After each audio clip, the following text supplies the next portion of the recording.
Ketika saudara mengetahui tentangnya adanya penyimpangan itu, ya, apakah saudara saksi melakukan pembenaran terhadap penyimpangan itu, atau saudara saksi melakukan suatu teguran terhadap penyimpangan itu? Saudara sebagai irjen ini. Saya tidak dalam konteks membenarkan atau... Loh, saudara seorang inspektor jenderal kok harus dong. Oh, ini saudara nggak benar, ini salah menurut saudara saksi. Ya, pembagian kuota yang telah diputuskan di dalam rapat kerja kemudian dirubah lagi, menurut saudara benar apa salah? Kalau saya sampaikan, ini saudara disumpah, ya, dan ini direkam loh, ini live ya, ini. Iya betul loh, saya memahami. Ya, jadi dalam pandangan saya kan saya sampaikan kalau kesepakatan rapat raker, apalagi Mas, ini bukan kesepakatan, kesimpulan rapat. Ini jangan main-main Pak, gitu kan ya. Kalau seumpamanya saudara membenarkan kesimpulan rapat itu, bisa saja dalam tanda kutip hanya dilanggar kemudian dikomunikasi. Buat apa rapat-rapat Pak? Buat apa DPR ini? Kalau seorang irjen berpendapat ya memberikan keterangan di persidangan pansus ini, ya, membenarkan suatu kelembagaannya melanggar atau tidak mematuhi ini, berarti maaf, ini contempt of parliament saudara. Tidak berlebihan saya mengatakan saudara contempt of parliament, melakukan pembangkangan terhadap DPR ini. Sebagai irjen, saudara saksi bertanggung jawab ke siapa? Menteri Agama, Pak. Ke Menteri Agama. Di bawah irjen berapa deputinya atau apa urutannya? Ya, di bawah irjen itu ada sekretaris 1 orang, kemudian ada inspektur wilayah ada 4 orang, dan inspektur investigasi 1 orang. Direktur investigasi ya 1 orang. Apa pekerjaan mereka itu? Ya kalau untuk kalau sekretaris tentu terkait dengan administrasi Pak ya, pengelolaan administrasi. Kalau inspektur wilayah 1 itu inspektur yang membidangi mitra kerjanya adalah Dirjen Penyelenggaraan Haji dan Umroh, kemudian Balitbang. Kemudian kalau inspektorat wilayah 2 itu, jadi kalau yang berkaitan dengan haji dan umroh, inspektorat berapa? Khusus kalau untuk apa namanya haji ini ya, secara kedirektoratan itu di bawah wilayah 1 Pak. Wilayah 1, oke. Saudara saksi, setiap ada rapat antara Komisi 8 dengan Kementerian Agama, saudara hadir? Sebagian besar hadir, Bang. Sebagian besar saudara hadir? Hadir. Ya. Pada waktu pembahasan panja haji, saudara hadir? Kalau pembahasan hari-hari enggak, Bang. Yang saya hadir tanggal 27 November itu. 27 November? Kalau hari-harinya saudara enggak? Enggak hadir. Berapa kali saudara hadir kalau kita bicara rapat panja? Seingat saya 2 kali ya, pada saat pengajuan Pak Menteri pengajuan, saya lupa tanggalnya, dan kemudian pada saat penetapan. Pada saat penetapan. Oke. Seorang irjen inspektorat jenderal, saya mengibaratkan saudara saksi itu dengan Menteri Agama ibarat gas dan rem. Betul ya? Betul, Bang. Yang pengetahuan global saya tentang inspektorat kan begitu.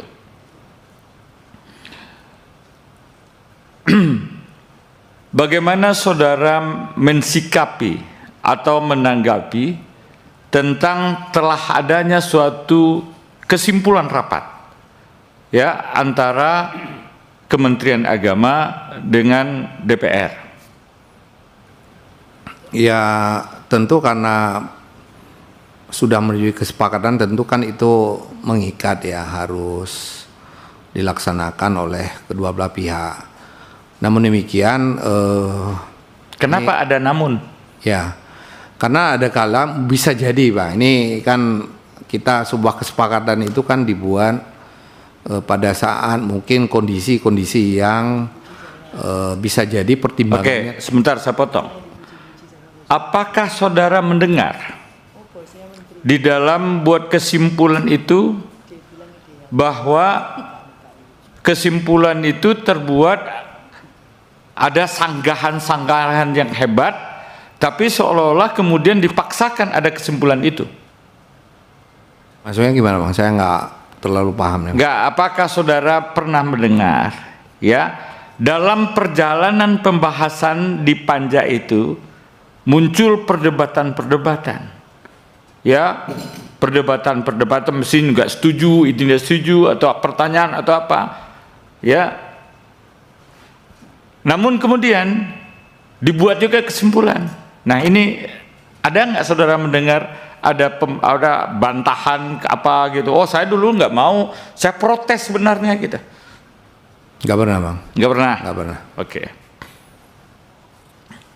Saudara saksi, tadi nggak puas saya mendengar keterangan saudara saksi seorang imperator tentang bagaimana arti sebuah kesimpulan rapat. Ini rapat DPR loh, institusi negara ini, ya, yang ada kata namunnya. Saudara masih bertahan, masih ada kata namun itu? Ya karena ini pandangan Pak ya. Kalau ini tidak pandangan Pak, saya nggak minta pendapat saudara. Ini yang saya minta adalah seorang irjen. Bagaimana saudara melihat tentang adanya suatu kesimpulan rapat? Ya kalau pendapat saya datangkan ahli nanti di sini. Saudara bukan ahli, saudara saksi. Iya Bang. Ya. Jadi dalam konteks tersebut saya mau sampaikan bahwa memang awalnya kan saya sampaikan bahwa bicara masalah kesepakatan rapat itu adalah kesepakatan yang mengikat, ya artinya wajib untuk dilaksanakan oleh semua pihak. Nah ini kan yang saya sebutkan dalam perjalanannya yang saya bilang sampai tanggal 13 Maret ketika munculnya ada keberatan dari teman-teman di Komisi 8, kan munculnya keberatan itu kan di tanggal 13 Maret yang saya ikuti ya gitu.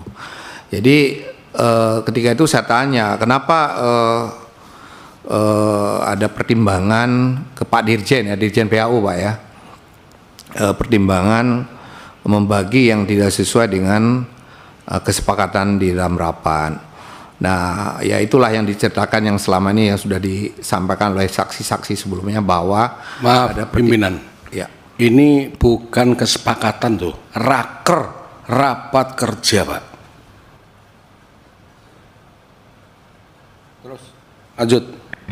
Ya, jadi pada saat itu disampaikan bahwa ada kondisi problem-problem yang terjadi di lapangan, bahwa terkait dengan luasan mina, terkait dengan kesiapan aspek yang mempersiapkan untuk layanan itu yang menyebabkan kalau kita ambil seperti seluruhnya itu menyebabkan ada potensi dan risiko tidak maksimalnya layanan yang diberikan kepada jamaah. Jadi mereka Pak Dirja menyebutkan ini ada aspek keamanan dan keselamatan. Oke. Sekarang pertanyaan saya adalah dari sisi internal saudara di Kementerian Agama, ya, kapan saudara mengetahui bahwa Kementerian Agama tidak mematuhi kesimpulan rapat kerja itu? Tanggal 13 Maret itu Bang, waktu raker dengan saya pribadi ya. Kan ini kan kita tidak terlibat terlalu sering ya dengan biasanya kalau seumpamanya pengawasan itu kapan dilaksanakan? Kita kan kalau terkait dengan rencana pengawasan kan sudah terprogram di awal tahun bahwa untuk anual ini kita akan melakukan program pengawasan ini. Itu biasa kita rencanakan di awal tahun, karena memang di awal tahun kan juga mengalokasikan anggaran. Nah, seorang irjen ketika mengetahui adanya penyimpangan itu, ya saya menyebutnya penyimpangan ya, karena apa? Kesimpulan rapat itu adalah produk hukum ya antara pemerintah dengan DPR. Berdasarkan kesimpulan rapat itu, urutannya keluar perpres atau kepres, peraturan presiden atau keputusan presiden. Betul ya? Ya. Menurut saudara saksi, ketika saudara mengetahui tentangnya adanya penyimpangan itu, ya, apakah saudara saksi melakukan pembenaran terhadap penyimpangan itu, atau saudara saksi melakukan suatu teguran terhadap penyimpangan itu? Saudara sebagai irjen ini. Ya, pada dasarnya setiap kali ada hal-hal yang tidak sesuai dengan aturan atau norma-norma yang ada, ya katakanlah seperti tadi ada kesepakatan yang tidak dilaksanakan, ya tentu kita tanya kenapa sih alasannya kesepakatan ini tidak dilaksanakan. Hanya sekedar bertanya. Ya tadi Bang, tadi karena mereka menjawab bahwa kita harus mempertimbangkan aspek keselamatan, aspek keamanan. Jadi berdasarkan pertimbangan yang diberikan oleh Dirjen itu, saudara dapat memahami atau membenarkan penyimpangan itu? Saya tidak dalam konteks membenarkan atau... Loh, saudara seorang inspektor jenderal kok harus dong? Oh, ini saudara nggak benar, ini salah. Ya itulah makanya saya kan ketika itu saya menanyakan kenapa ini nggak dikomunikasikan dengan teman-teman setelah dijawab seperti itu, ya, seorang irjen, ya, bagaimana saudara melihatnya? Apakah melakukan pembenaran? Oh iyalah, siap, teruskan saja, atau melakukan suatu teguran, misalnya memberikan surat peringatan atau apa sanksinya? Ya, karena kota itu kan lebih ke masalah kebijakan di manajemen, Pak. Jadi kebijakan di internalnya PHU. Nah, dalam konteks... Oke, sekarang saya potong lagi. Maaf, saya potong lagi. Menurut saudara saksi, ya, pembagian kuota yang telah diputuskan di dalam rapat kerja, kemudian dirubah lagi, menurut saudara benar apa salah? Kalau saya sampaikan, ini saudara disumpah, dan ini direkam loh, ini live ini. Iya betul Bang, saya memahami. Ya, jadi dalam pandangan saya kan saya sampaikan kalau kesepakatan rapat raker, apalagi Mas, ini bukan kesepakatan, kesimpulan rapat. Bukan kesepakatan. Tahu nggak itu? Ini judulnya aja kesimpulan rapat. Punya nggak? Kalau nggak saya kasih. Raker loh. Rapat kerja. Kalau izin pimpinan memberikan ini. Saudara kalau nggak tahu tuh dikasih tahu tuh. Ajo. Ya betul, kesimpulan rapat. Ajo Kesimpulan. kasih undang-undang MD3. Udah, saya baca Bang. Udah. Ya mengikat Bang. Jawabannya mengikat dan wajib dilaksanakan. Oh iya, itu normatifnya di dalam undang-undang. Ya. Sekarang yang saya tanya kepada saudara, gitu kan ya? Ya. Ya saudara tahu nih, ada kesimpulan rapat, tapi tidak dilaksanakan. Ya. Itu kesalahan apa tidak? Ya tentu tidak tepat itu Bang. Tidak tepat. Makanya kemudian kan saya kan ketika saudara mengatakan tidak tepat, ya. Seorang irjen, apa sanksi yang saudara berikan? Kita tidak bisa memberikan sanksi ketika pelanggaran itu tentu yang saya sebutkan tadi karena ada alasan-alasan yang dengan pertimbangan masalah keselamatan. Jadi saudara membenarkan pemerintah ketika kesimpulan rapat, produk hukum rapat itu dirubah. Itulah yang kemudian saya sampaikan ke Pak Dirjen, ini apakah nggak dibangun komunikasi dengan teman-teman di Komisi 8 untuk membahas kembali bahwa kesimpulan sebelumnya itu ternyata tidak bisa dilaksanakan. Sehingga harusnya ini kan kesimpulan, kalau bicara kesimpulan sebelumnya kan ini wajib dilaksanakan. Tetapi kalau dalam pandangan teman-teman di PHU itu kan ini ada constraint di lapangan terkait dengan masalah penyiapan layanan dan lain sebagainya. Nah itu yang kemudian saya sampaikan, apakah ini tidak dikomunikasikan dengan teman-teman di Komisi 8 untuk didiskusikan ini bahwa ada kesimpulan yang tidak bisa dieksekusi dengan baik dengan pertimbangan bla bla bla bla gitu. Dan menurut apakah saudara tahu ya, dengan tidak dipatuhi ya atau tidak dijalankan kesimpulan rapat itu ya mengakibatkan ada suatu keputusan yang lebih tinggi derajatnya dari urutan dari kesimpulan rapat ini, yaitu keputusan presiden juga tidak terpenuhi. Jadi dengan konteks itu ada dua produk hukum yang dilanggar oleh Kementerian Agama. Saudara tahu itu? Atau dibenarkan saja? Bukan, Bang. Jadi yang saya sebutkan tadi, ketika ini ada kesepakatan yang ada kesimpulan ya yang tidak bisa dilaksanakan, seharusnya ini kan dikomunikasikan kembali dengan teman-teman Komisi 8 bahwa ini loh kondisi yang terjadi di lapangan, bahwa ada keterbatasan sehingga ya kita mungkin dengan komunikasi kembali, siapa tahu kan mungkin pada saat itu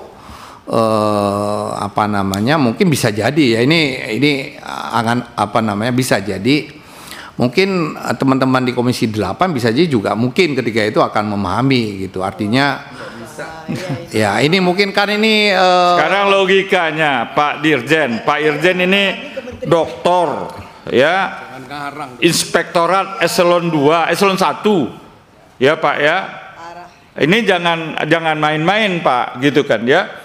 Kalau seumpamanya saudara membenarkan kesimpulan rapat itu bisa saja dalam tanda kutip hanya dilanggar kemudian dikomunikasi, buat apa rapat-rapat Pak? Buat apa DPR ini?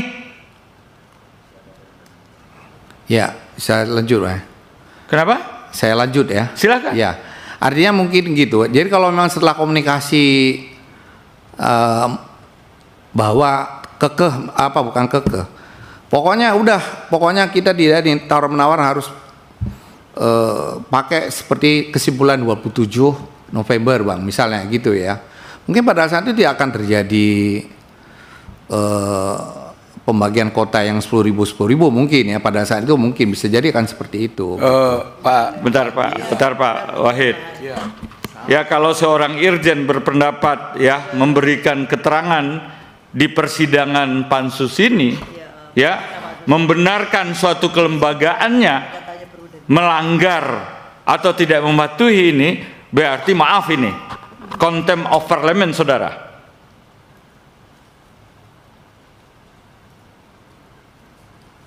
Ya, berarti tidak menganggap tentang DPR, produk DPR ini. Kalau hanya sebatas dikomunikasikan saja, saya bisa mengatakan begitu, menganggap enteng terhadap suatu institusi ini.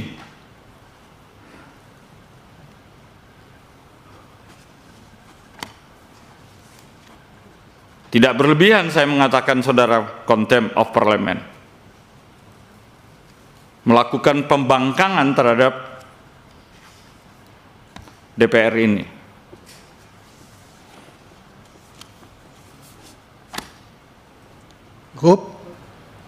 Sekali lagi saya minta ketegasan saudara tentang tidak dipatuhinya apa itu adalah suatu pelanggaran berat atau pelanggaran sedang atau pelanggaran ringan menurut kemampuan saudara selaku Inspektorat Jenderal.